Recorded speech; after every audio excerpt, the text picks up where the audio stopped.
Hi, Clutter Fairy fans. Welcome to the Clutter Fairy Weekly for February 11th, 2020. I'm your co-host, Ed Gumnick, and I'm speaking with Gayle Goddard, professional organizer and owner of the Clutter Fairy in Houston, Texas.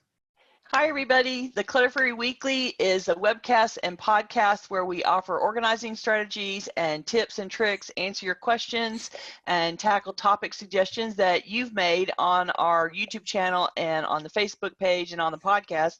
Thanks so much for doing that. Before we get started, a couple of quick notes for anybody joining us for the first time. If you're participating in Zoom, you can share your comments and questions via the chat, and I'll try to make sure Gayle addresses them before we move on to another topic. So we have a lot of material today, and so we're going to get straight into it. And our topic is digital decluttering. We've had lots of requests from people to talk about how to manage digital clutter. So we've given this some thought, and we're going to share some ideas and strategies. The reason this is important is more and more of us are using our digital devices for both work and leisure, and we've turned over responsibility for many parts of our lives to our devices. They manage our communications, our entertainment, they keep our memories, they control our calendars, they track our plans for the future. So our devices need to be reliable, and they need to be ready to work and available whenever we need them. So we have to take some measures to make sure that the devices don't drown in digital clutter. And we're defining, for purposes of this discussion, digital clutter as an accumulation of data beyond what we can reasonably keep and manage. I wanted to start with a couple of stats. I did a little research on this to see what the current state of affairs is. And the average online consumer uses 3.2 internet connected devices, meaning desktop or laptop computers, tablets, smartphones, game consoles, etc. The figures are highest for the 25 to 34-year-old crowd, not surprisingly. But even we in the 55 to 64-year-old category typically have 3 devices in regular use in our lives.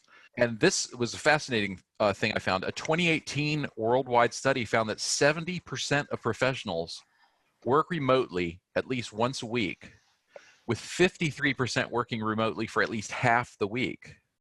And that is so different than when I was working in an office 15 years ago. They hadn't even begun to think about that. And the fact that 70% do it once a week is just mind-boggling now. Well, and 53% doing it at least half the week means that, there are 75% as many people in the offices as there used to be. Right, which is incredible. Mind-blowing, right? Yeah. It's not my frame of reference from originally. Yeah, I mean, I remember back in the day, it was like, what do you mean you're not in the office? You're fired, right? And now It's a completely different ball of wax. So why should you pay attention to your digital clutter? This is really the real reason that we want to talk about this, why it impacts you. So one of them is disk space. If you keep too much digital stuff that you don't need, it can leave you with without a bunch of free space that you'll need when you actually have to get something done. I think that managing the disk space is one of those things that if you're not computer savvy, you don't think about it very often, but it does affect, although it seems like there's a limitless capacity in your digital device, it does have limits. They're just not really obvious. So you do have to manage that digital space so that you have enough space to do something. Performance is affected. So as the device fills up, it has to work harder to find open space to store new data, because it's storing everything that you are saving, and it has to have some place to put it, right? And so as many operating systems and applications use virtual memory, so that's treating a portion of the storage space to mimic computer memory. If your device is too full, this process becomes impossible, and the performance of your applications will suffer. So if it's scrambling around trying to find free disk space to write stuff while it works, then it makes the functioning of the application slower, it makes things clunky, it makes things hiccup, and you start to have performance issues. Time is a reason to pay attention to digital clutter, because if you have to sort through or search through thousands of emails or photos or Word documents to find the one that you want, you're going to lose time that you could have spent getting things done. And in this respect, this is no different than, here's your paper files and you want a piece of paper and you can't find the one that you're looking for and you have to go look through a whole bunch. There's a lot of search techniques and sorting mechanisms to allow you to try to find stuff easier. The footprint of searching digitally comes with tools that are not available exactly in a paper environment, in a physical environment, but it still takes time to find things. And if you have a whole bunch of data that you're searching through, it makes it a little bit harder, and it'll burn up more of your time, just like it does in the physical world. Mental bandwidth is something that I'm air quotes mental bandwidth, but what we mean by that is, once your device is overstuffed, just like a cluttered desk or kitchen, it eats away at our peace of mind. It makes our ability to relax and feel calm, and clarity is affected by the fact that you have a sense that your digital footprint is big and it's overwhelming, and you can reach a point where you're overwhelmed, and then you end up in the same place that you do when your physical space is overwhelmed. It's like, oh my God, there's so much on my computer, I don't know what to do. And so you can reach that space, that mental space, looking at a computer and dealing in digital applications in the same way that you do in your physical environment. So we're going to talk about common sources of digital clutter to watch out for and our strategies for getting them under control. And I think Ed is going to cover this part about email. Yeah. Just like its paper predecessor, email just keeps coming and coming and coming, even after we're long gone. I mean, like you say about the U.S. mail, they're going to keep sending you stuff 3 months after you're dead. And so, just like, philosophically, just like paper, mail, and files, you want to handle each email message as few times as you possibly can, ideally one time. If you open something and see that it's junk, mark it as junk right then and there. If you've set up folders, all the email applications have some sort of system of folders or categorization. And if you set up folders for short-term storage of the things that need your attention or need a reply or need to be delegated, file the message where it needs to go the first time you look at it. This is a hard thing to do. It's very easy to get into your email and scan it and take no action. But, if you've looked at it once and you can put it somewhere for the next step or to never see it again, that you're saving yourself time later. The goal is to keep from creating a huge pile of deferred decisions that's going to take more of your time later. Email is the definition of deferred decision because it's so easy, right? Yeah. It's digital and you don't have to look at it, except that at some point it's a huge enough volume that it's affecting the functionality of your computer, and it is affecting your ability to find stuff, and it is, you get important emails that get lost because you don't see them because of the volume, and you start having the digital version of the same problems you have when you end up with a pile of mail on the counter. Yeah, and the pile of mail on the counter at least is nagging you, whereas the email is, there's a certain point at which you go, I have to face this pile of mail. And unfortunately with email, you can get to, and we know people who have gotten to, 15,000 things in the inbox. Yeah, I saw one of the Zoom posts went by that said, I have 25,000 emails. It's like, oh my gosh. Yeah. That's a lot. Yes. That's a lot. We won't name names on that one. Right. But it's typical that would be the place where people, like, that's what you do when you defer decisions about email, just like when you're deferring decisions at home about your paper, you end up with 25,000 emails, which isn't really, you're not drowning in 25,000 pieces of paper, which is awesome, but you are eating up storage, affecting your functionality of your application, the performance of your computer. You're having other side effects from that volume that are they're just a digital version of side effects. That's all. Yeah, and it is, and it's a source of anxiety and stress. So yeah, when you have to see it every day. So we have some suggestions here, and the main one is take advantage of automation, and this means maybe learning a little more about the email application you use than you know now. But we're not going to get into get deep into details because there's so many different systems. Yeah. Where I refer to anything specifically, it's probably going to be Outlook, because that's what I use, and that's probably the thing that more people use than any other. But most of the systems have similar features, so you can create something in Outlook called rules, which will sort messages that are coming in and then take action on them. So like, you can create a rule that says put these put news alerts from the New York Times in my New York Times folder. Put email that comes from my client Jim into my new from Jim folder. So that gets your inbox under control at the cost of putting things into folders that you'll have to pay attention to later. But it can at least do a first sort for you. A word of warning about folder systems and rules: you don't want to complicate your life more by ending up with 1,000 folders for mail storage. So what you're trying to do here is make your system only as complex as it needs to be and no more. And we've talked about this concept in the physical realm too, and we've kind of referred to bigger buckets. So for example, instead of putting news alerts from the New York Times into a folder called New York Times and news alerts from the Washington Post into a folder called Post, they could all be routed by rules into one folder called news alerts. Or you could consider even bigger, broader categories like leisure reading and read for work. How complicated your system is going to depend on how many separate buckets you consider your life to contain, really. And I find that that's the biggest adaptation issue that people have with paper files as well.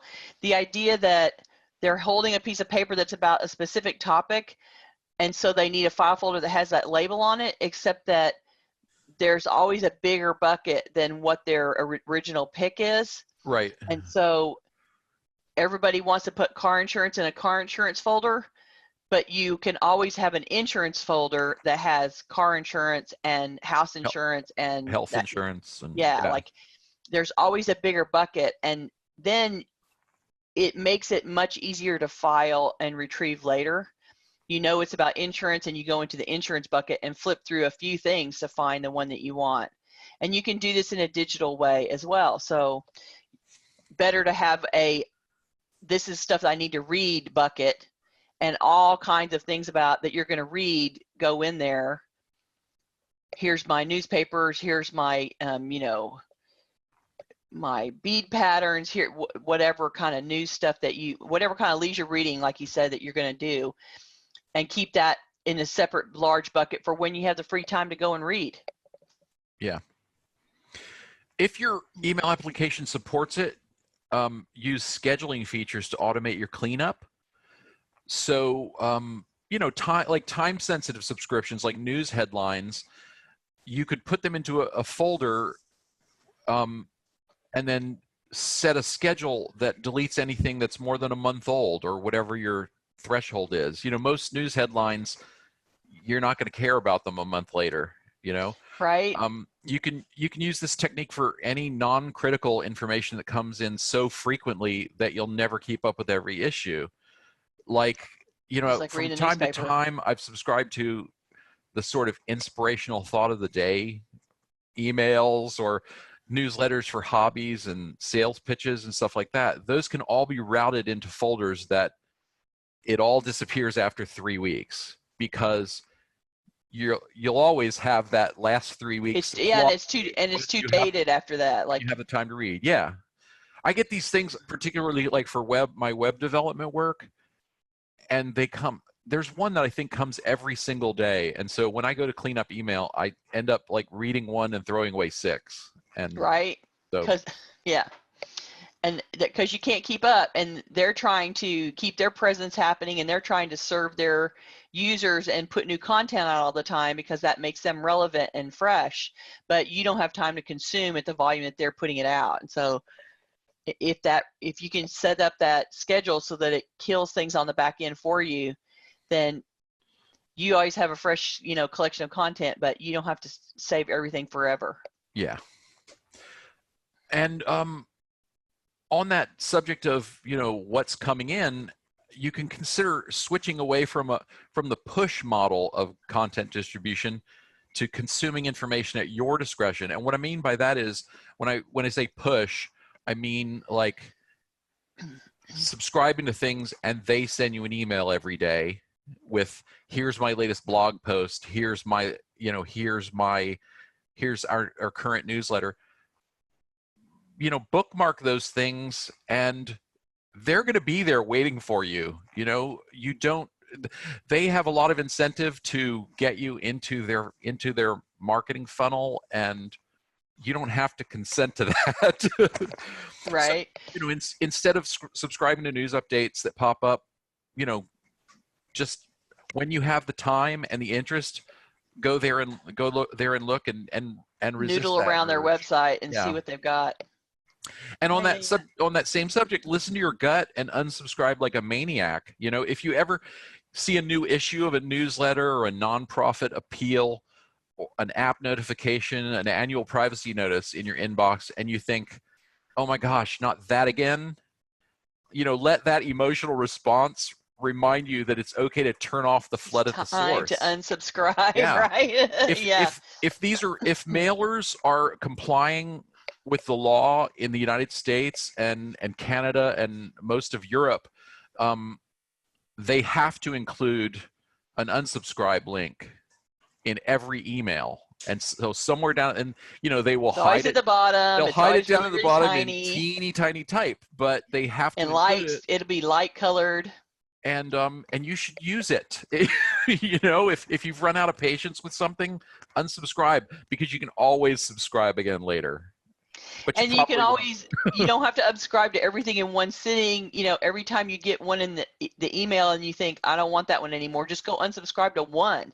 And if you do that one every day, you will ultimately get out of a bunch of stuff that's been bugging the crap out of you for months. So totally worth it to do it one at a time, just like you do anything else in the house. You have to sort of balance the two reactions. One is, oh, this is valuable and sometimes useful, and oh, I'm annoyed looking at this again. And when the annoyance is more than the possible value, let it go.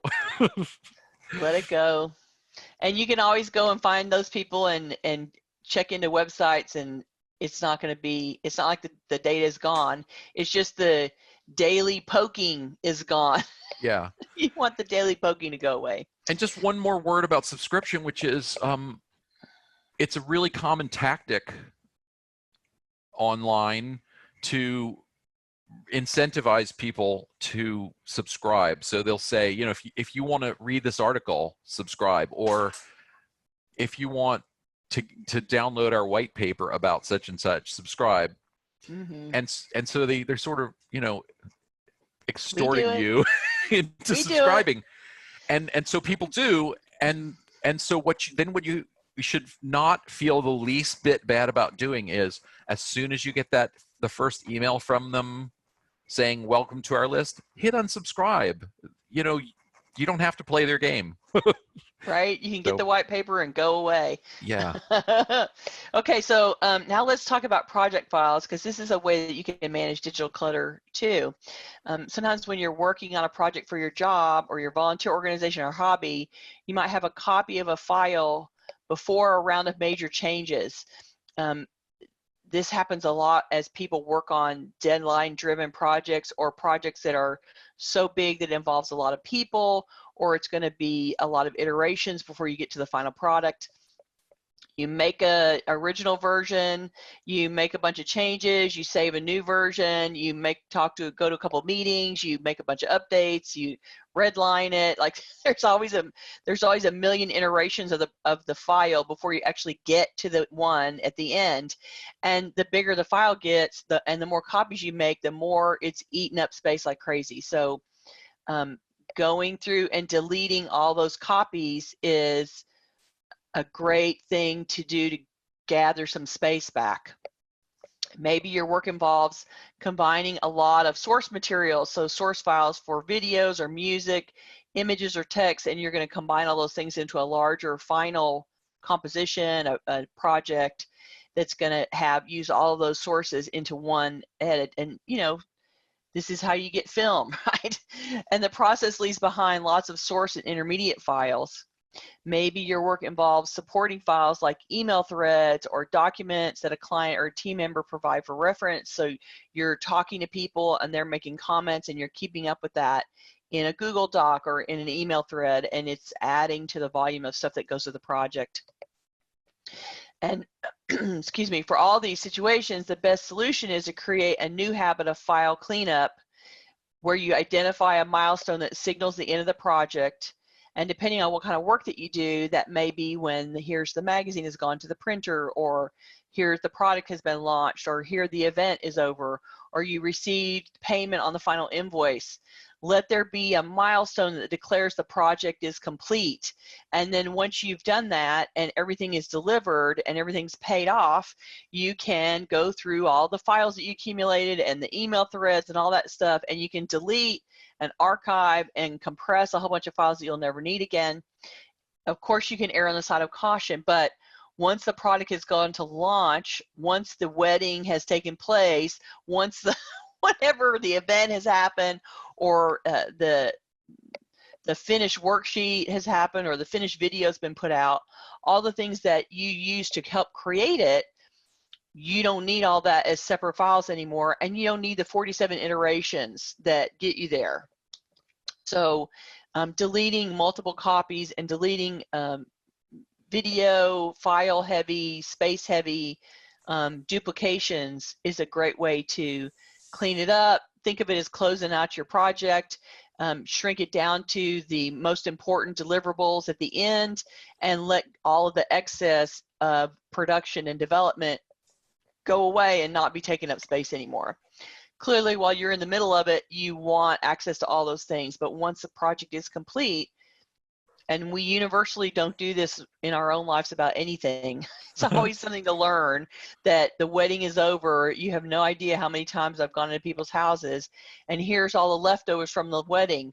We made our own bridesmaids gifts, we made our own table decorations, we made our own, here's all the extra invites. Well, what is the point of keeping a box of 1,000 invites to a wedding that has already happened and you are never going to go to again, right? But people can't bear to throw away 1,000 invitations. Like, yeah, what are you going to do with them? Well, and they're always like trying to figure out a way to do something with those invitations. No, the event has happened. So there's a digital equivalent of whatever you were producing in a digital environment is complete and been delivered, and all the things that go with it can now be let go. Exactly. A couple comments about email before we move on to the next topic. Okay. Let's see. Charlotte, I think, said, I have deleted, but it's not easy. Either you have to go to the original website where they come from. And Penny, your roommate, shout out to Penny. Hi, Penny. In San Jose, right? Yes, she's in San Jose. Penny says, whenever I have trouble finding a hidden unsubscribe button, I mark those emails as spam.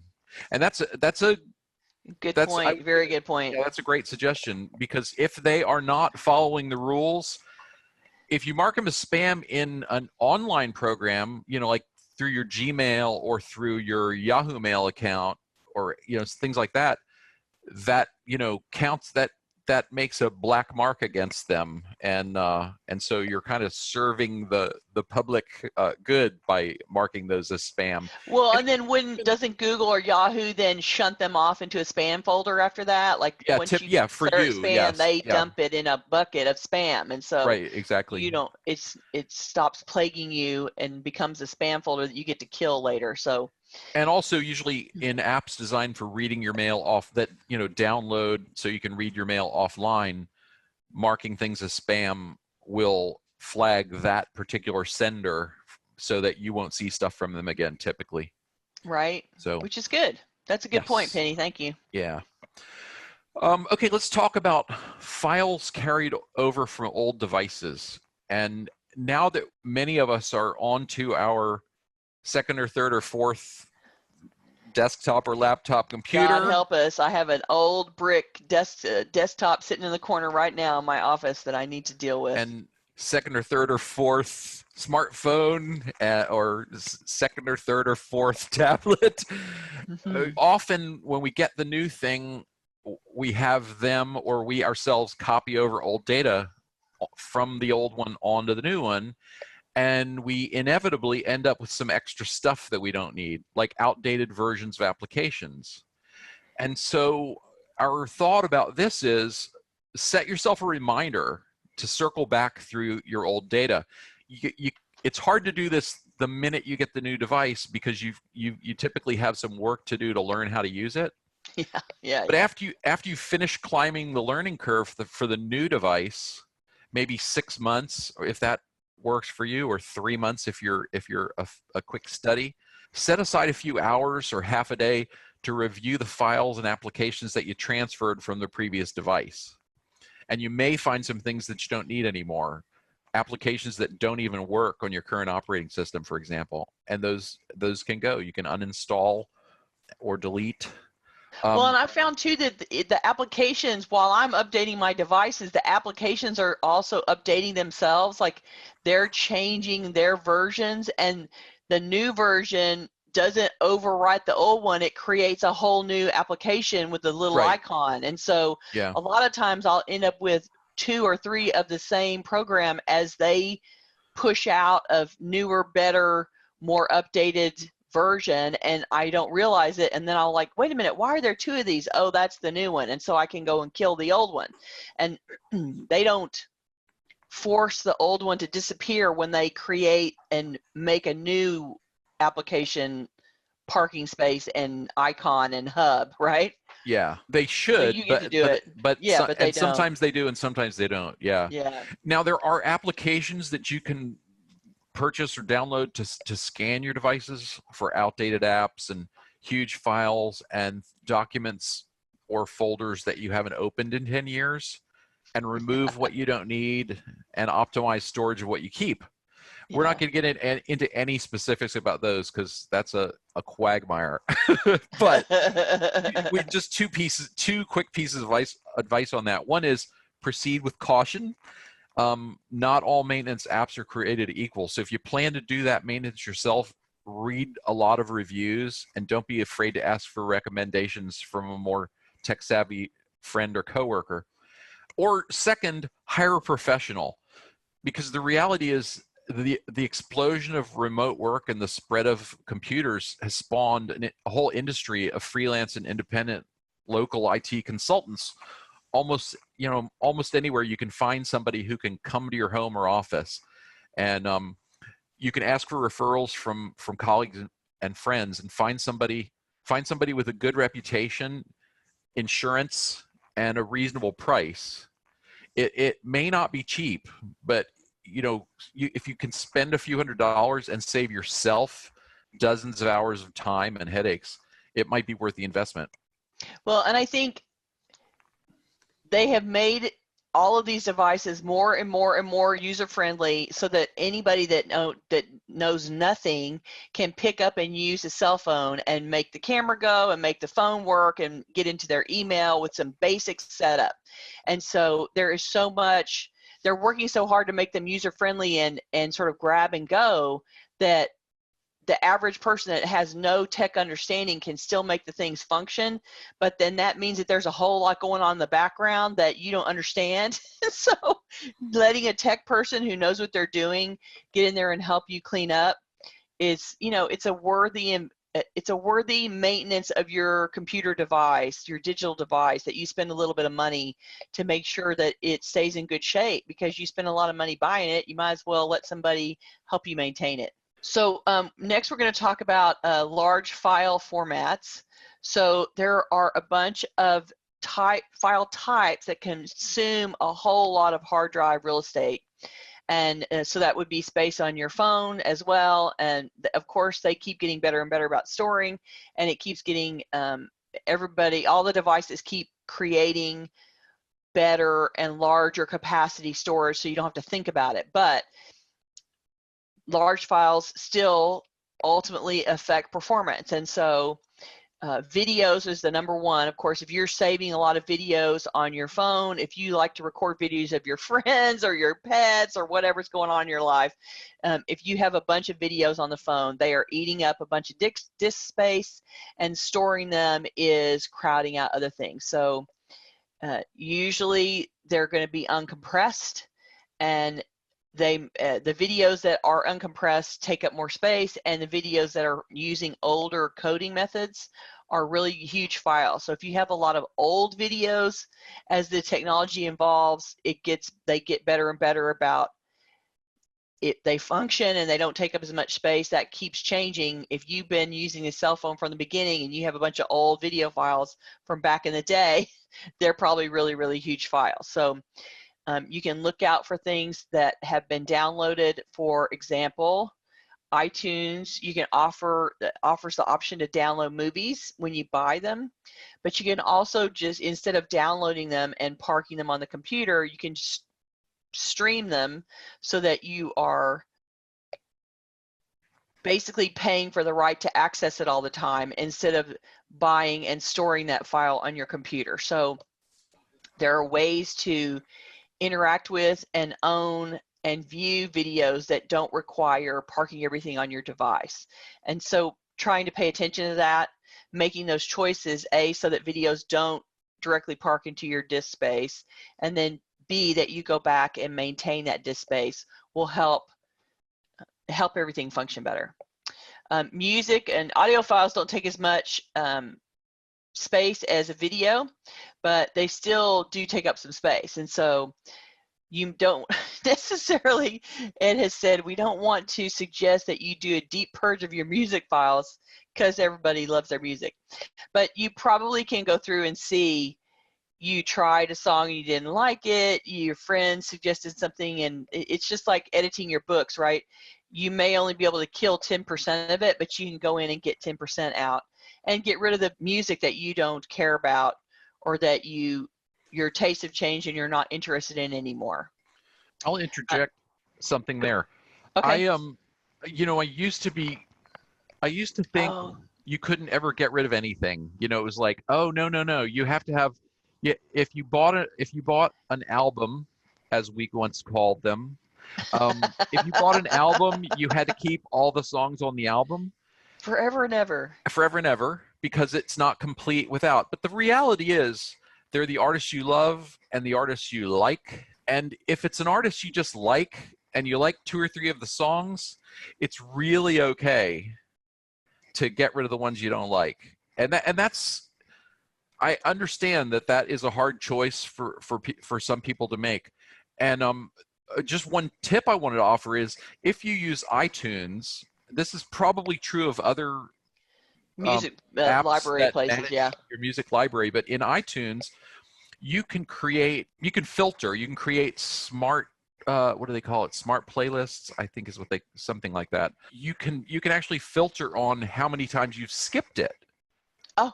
So if you listen cool. to your iPod, or you use your iPhone to listen to music, and you skip songs, the system actually keeps track of how many times you skipped a song.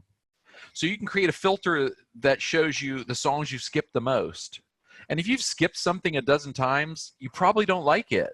You can probably delete it. And you could probably delete it. So you can create a filter that says, show me all the things that I've skipped 10 times or more, and then just delete those songs. It'll save you some annoyance, because you obviously don't have to skip don't it like anymore. those songs. Right? So. And that's the music equivalent of, oh my God, here comes the newsletter into the email again, right? Instead of just deleting it every damn day, you can instead unsubscribe, and you can go in and delete the song you don't like, so you don't have to keep skipping it. Yeah.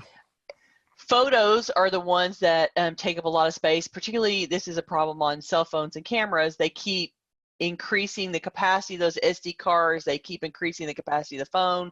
You can buy upgrades to the capacity of the phone, but we're walking around with this camera in our pocket now, and we're taking photos and videos all the time, and you can really fill up all of your storage space with a million photos. And so Just like paper photos, you can use the same methods to manage them.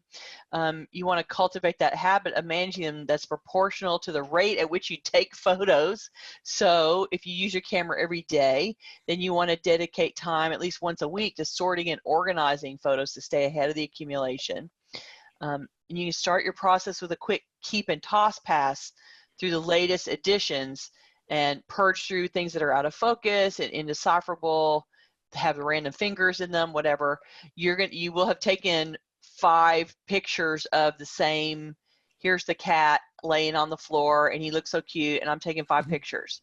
And you don't have to keep all 5. You can go and say, these 2 are the best of my photo session with the cat, and make 3 of them go away.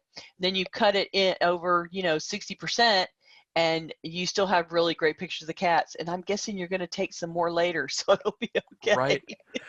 Well, and one thing to add on that, I have an Apple TV device, and it shows the photos in my iPhoto library as a screensaver. And so we turn that on, like if we're having a party, we have music playing and the screensaver comes up and it shows 28,000 pictures of my dog, because he is the most photogenic dog ever. Right. But I'm constantly reminded, oh, I should really go through my phone and throw away some photos, because I also have it also shows the blurry ones, and the time I took a picture of a check because I was taking to the bank and I hadn't had time to record it in QuickBooks. So and you have to filter for all those photos that you took for a specific purpose. Like, I took a picture of my NAPO ID because I needed to text it to somebody to accomplish a task. Like you said, you took a picture of the check. You took a picture of the sign of the parking space when you parked your car so you'd be able to find it again. Yeah, so, the pothole that you want to report to the city. Right. So there's going to be a certain amount of those photos that were, I took a picture, it has specific purpose, I used it for its purpose, and now the photo can go. And it doesn't need to be taken, like my parking space at MD Anderson when I went to go speak, I don't need to keep that picture, right? It's taking up space and I don't need to keep it. I would rather have another picture of a cat. So that's one that you can go and filter out really easily. Well, and even if you need to retain the photos for a while, you could create an album, usually in photo management applications. Yeah. You can usually create albums. So you could create an album called I Don't Need to Keep These Forever, or whatever signals that to you. And the photos you took of the damage to the car after the accident can go in there, because you only need to keep those until the claims are all paid.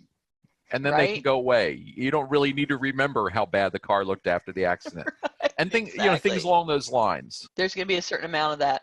Yeah, that is, we're just about running out of time. Denise said, when I worked for the Chamber of Commerce, we used to get warnings from the computer guys saying, if you don't clean out your emails, we will close your accounts. We're going to kill you, or you can't get any new emails. We're going to do terrible things to you. Right, because they were managing the disk space for the entire network, right? And like, that's a big storage capacity. Bonnie said, I put backup files into an archive folder when I move to a new device.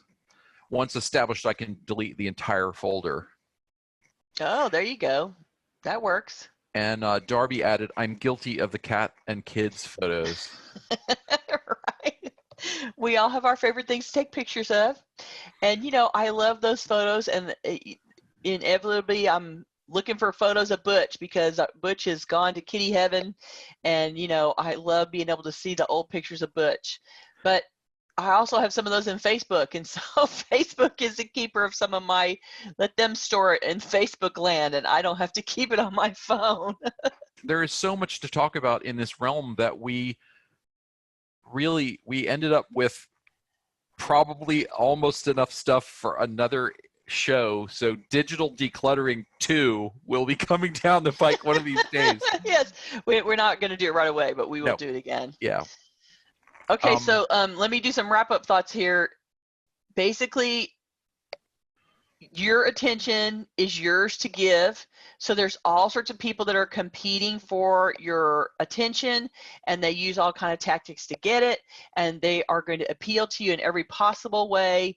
And it's important to remember that your attention is yours to give or withhold. And so there are the handful of people that you have firm commitments to that you really have to pay attention to, and anyone beyond that is your discretion about whether you accept their emails, whether you go watch their podcasts, whether you subscribe to their formats.